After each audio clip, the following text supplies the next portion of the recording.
and the President of the Republic of the Philippines.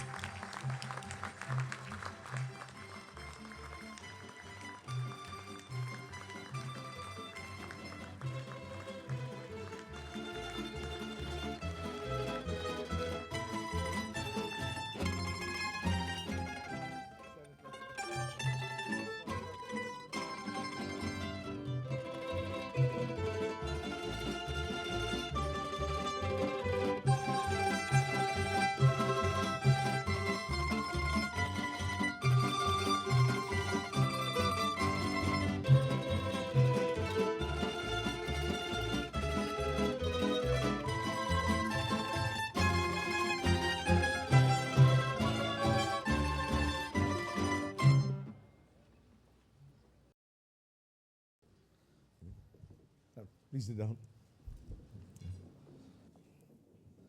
His Excellency, the Honorable Barack Obama, Vice President Jojo Marbinay, former President Fidel Valdez Ramos, President Joseph Ejercito Estrada, Senate President Franklin Drilon, members of the Senate present, Speaker Feliciano Belmonte Jr., and the members of the House present, Chief Justice Maria Lourdes Sereno, and the Justices of the Supreme Court, Secretary Albert De Rosario, Secretary Paquito Ochoan, members of the Cabinet, Ambassador Joey Quisha, Ambassador Philip Goldberg, Ambassador Susan Rice, Ambassador Michael Froman, Mr.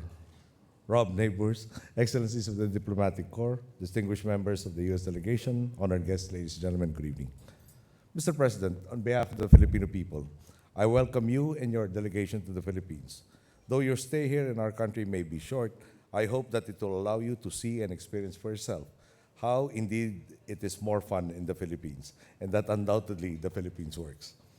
Mr. President, the historic friendship between our peoples has been punctuated by visits from your predecessors. Your visit, the 8th by a U.S. President, has been a long time coming, and it marks yet another important chapter in our relations. Your presence here today reaffirms the strong bond between our nations.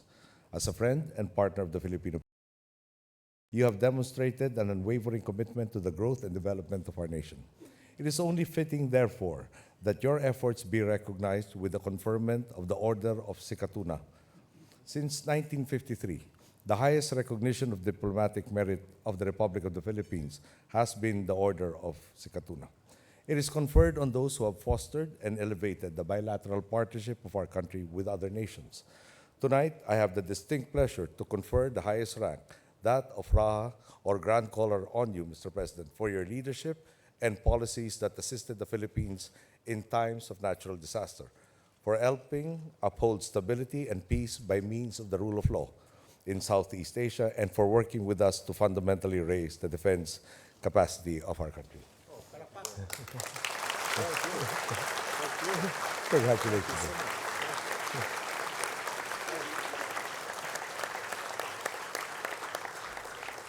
The first of your predecessors to receive this distinction was the Honorable Dwight D. Eisenhower in 1960.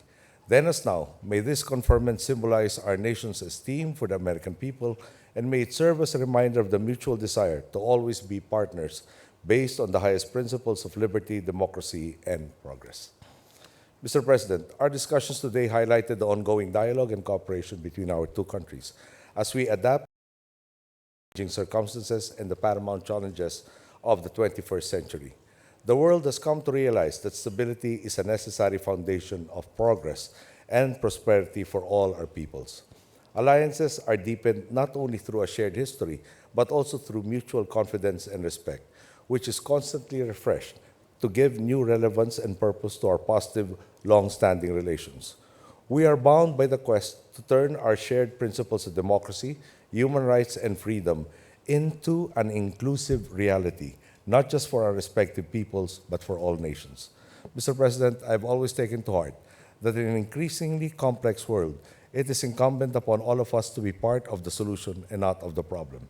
From the very first meeting we had in New York in 2010 to this night, you and I and the members of our respective administrations have worked together as partners and friends, finding ways to promote common understanding and to develop meaningful solutions to a great number of our era's dilemmas.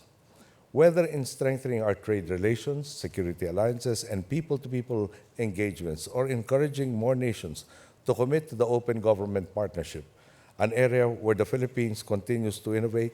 We continue to challenge ourselves to answer the pressing questions of these times.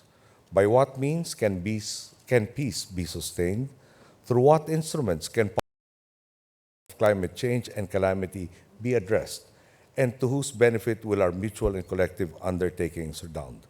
The answer, of course, lies in the maintenance and deepening of the alliance we share, whether in building a Southeast Asia that champions the rule of law or in advancing the belief that the most certain way to prosperity is to actively seek a harmonious relationship with all nations. Mr. President, through this brief visit of yours, I am confident that you have witnessed firsthand how such values, our shared beliefs and principles, can transform a society as it has ours. On this note, Mr. President, ladies and gentlemen, please rise as I propose a toast.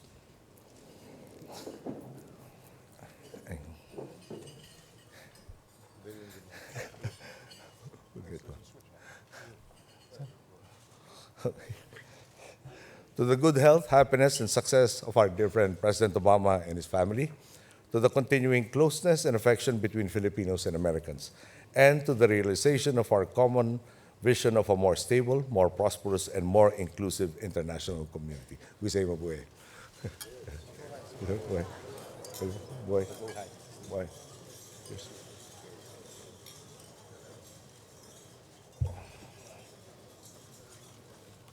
Thank you.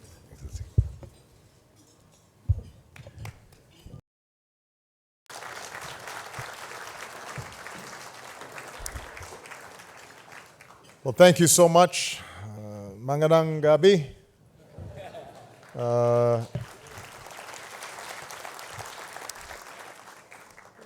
President Aquino, distinguished guests, on behalf of my delegation and myself, I want to thank you for the magnificent welcome today, and thank you for your gracious hospitality this evening.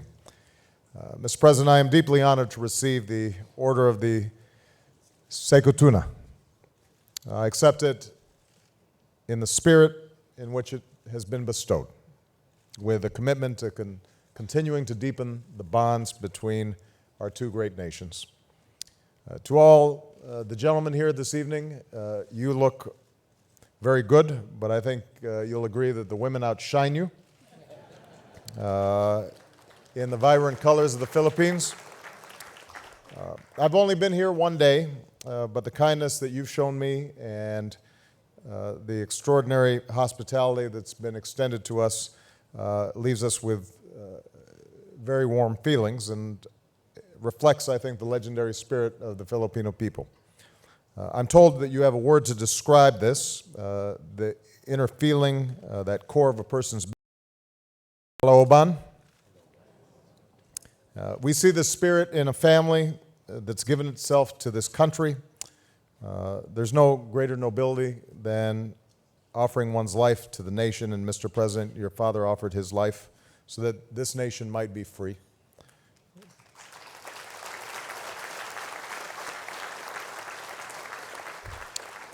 Your mother and the citizens of this great nation who took to the streets showed the world that true power lies. And with the canonization of Pope John Paul II, we also honor the role that the Catholic Church played in supporting the Filipino people in their desire for freedom. Noynoy, you bear the scars of those who would have taken this nation backwards, and you carry on your family's noble tradition of service in your commitment to the dignity and prosperity of the Filipino people.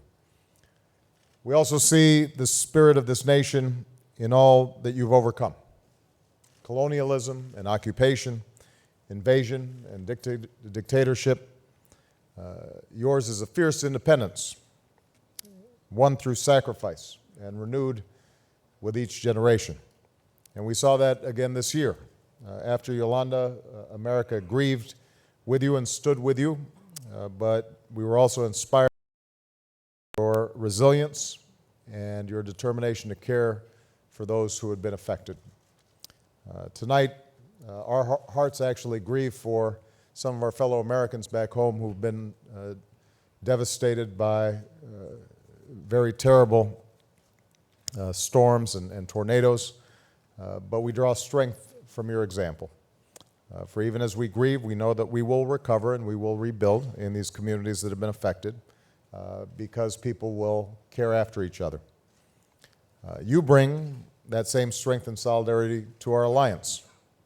So let me say tonight on behalf of the American people, we are honored and proud to call you an ally and a friend. Through our treaty alliance, the United States has an ironclad commitment to defend you, your security, and your independence. And finally, we feel our spirit, our kalooban, in the friendship between our peoples that expresses itself in so many ways. There's our mutual obsession with basketball. There's our mutual admiration for Manny Pacquiao, even if sometimes he's fighting against Americans and it doesn't turn out the way we'd like. There's our shared pride in the millions of Filipino Americans who contribute every single day. There's one in particular I'm grateful for, Chris Comerford, our executive chef at the White House. Chris was born in Manila. She still has family here. Thanks to her, we in the White House enjoy the occasional lumpia and adobo. So I want to propose a toast. To our gracious host, President Aquino, to the alliance that keeps us strong and free, and to the friendship between our peoples. May it always endure across the ocean and in our hearts. Mabuhay. Cheers.